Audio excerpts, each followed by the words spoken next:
must have questions. First things first, though, you should sit down. I know you're still in shock.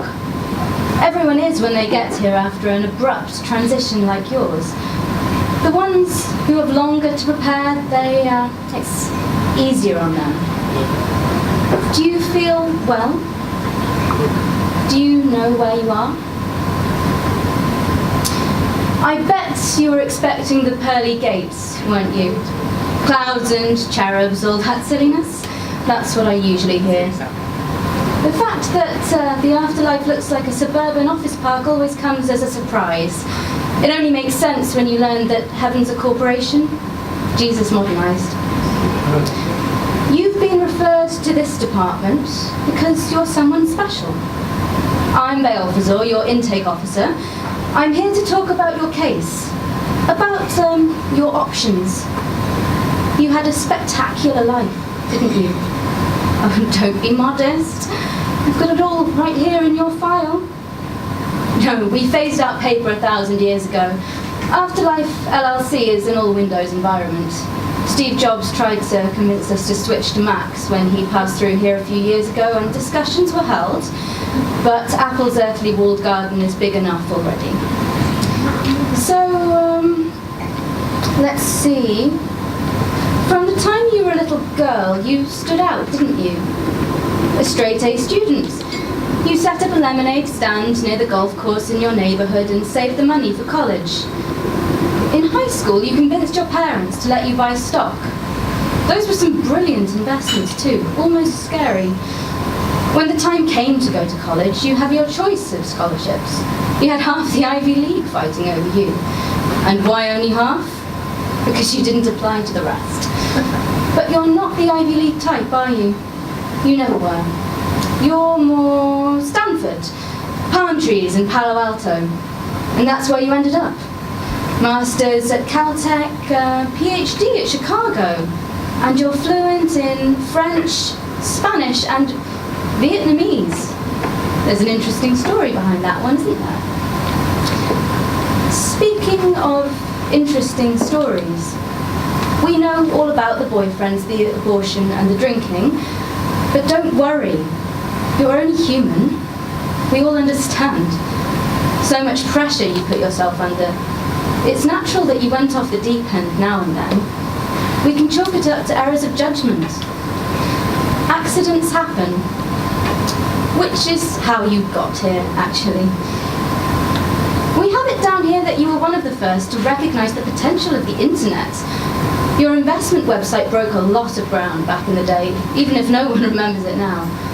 Same with your next 2 startups. You blazed a trail and got bought out. Those years were like a gold rush, weren't they? The first IPOs, that first big sale, the frontier feeling. And tech hadn't ruined San Francisco yet, but the city still had a soul when you moved there. Yes, but why are you here? Well, there was a large truck involved. If you're wondering if it was your fault, it is. You were speeding while talking on the phone. But don't worry, the other driver survived. He'll be walking again in a year, and accidents happen. Here's the thing. All your charitable work, your foundation, clean drinking water for villages in, where's the list of countries? Never mind, you know where they are. No politics, no strings attached, just wells and the tools to maintain them. More money for women's health services, same region. And everything you overcame. The alcoholic parents, the abusive older brother, all of it. Yes, some of that darkness got in, but you made the most of what you were given. We want to give you another chance to help humanity, to contribute. Have you ever seen someone on TV claiming to be the reincarnation of some long-dead political leader or monarch? Mary, Queen of Scots, Napoleon? Or someone accomplished in some other way, Leonardo da Vinci maybe, or Nikola Tesla? Here's the thing, they're not actually wrong, not completely. When someone notable dies, we distribute them. That's right, we literally smash their soul into billions of particles of goodness and send them back to the world. Think of it as an alternative to reincarnation, the ultimate form of recycling. Once the soul has reached such heights, it's enjoyed everything Earth has to offer: money, fame, power, physical pleasure. After that, what is there? The best and the noblest almost always say yes. So in a way, we all have a little King Arthur in us. Everybody's Cleopatra.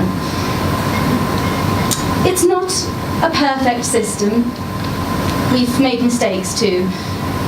Lord Byron amplified the collective libido. And don't even get me started on Catherine the Great. So much of the world's excess and debauchery is a direct result of those two passing through this room. Ronald Reagan was another mistake. Sending him back to the world was, well, we are partly to blame for today's form of capitalism. We should have learned our lesson from Sigmund Freud, but we didn't.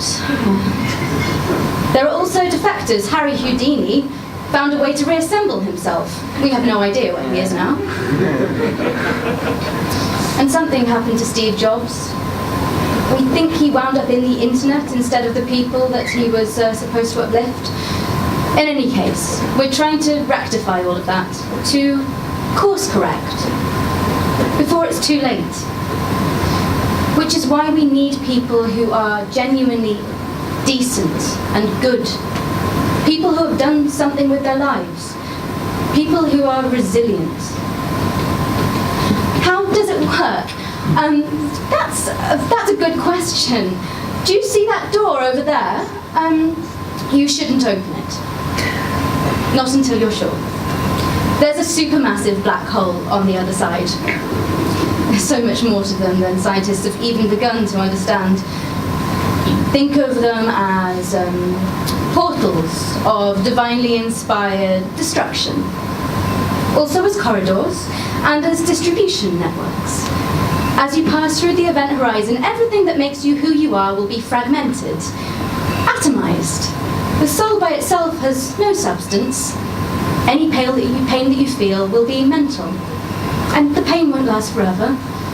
You'll become part of the dreams of the whole human race. I know it's an enormous decision. You're welcome to stay in this room as long as you need.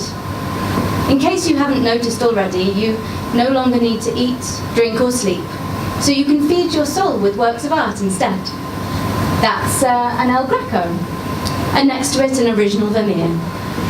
Perhaps not his best, but it doesn't officially exist either. You understand we have to be discreet about who passes through here. That's a Monet, you'll have guessed that already, and that one's a Leofan. And the music in the background? If it sounds like Beethoven, that's because it is. Think about the course that humanity is on. Dark lights, with no roads and no maps. You can be part of the process of putting things right. Take as much time as you need. I'll be back in an hour, no pressure.